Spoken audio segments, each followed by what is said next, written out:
Selamat pagi, siang, atau malam. Hari ini saya Edward Alexander Limber akan menjelaskan tentang perlawanan masyarakat Indonesia terhadap penjajahan asing.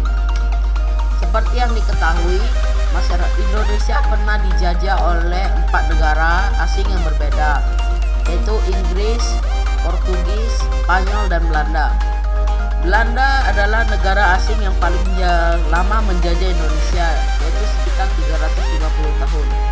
Tentunya tidak sedikit perlawanan yang diterima oleh Belanda pada saat Belanda menjajah Indonesia.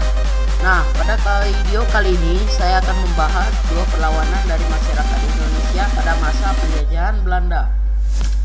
Pertama adalah perlawanan rakyat Padri, perlawanan rakyat Maluku. Perlawanan ini dimulai di Pulau Saparua dan dipimpin oleh Thomas Matulesi atau Kapten Patimura. Awalnya Kapten Patimura berhasil memenangkan benteng Duurstede dan residen Belanda yang bernama Van der Berg terbunuh. Belanda kemudian meningkatkan jumlah pasukannya di Maluku secara besar-besaran untuk menangkap Kapten Patimura. Akhirnya pun Kapten Patimura tertangkap. Perjuangan kemudian dilanjutkan oleh Martha Christiana Tiahahu, seorang pejuang wanita. Dia berhasil ditangkap oleh Belanda dan kemudian diasingkan ke Pulau Jawa. Pada saat menuju pengasingan dia tewas. Masyarakat Maluku pun menerima hukuman berat atas perlawanan tersebut. Monopoli rempah-rempah oleh Belanda pun kembali dilakukan. Yang kedua adalah perlawanan rakyat Jawa. Perlawanan di Jawa dipimpin oleh Pangeran Diponegoro pada tahun 1825 dengan dibantu oleh Sentor Alibasya, Prawiro Dirjo, Kiai Mojo, dan Pangeran Mangkubumi.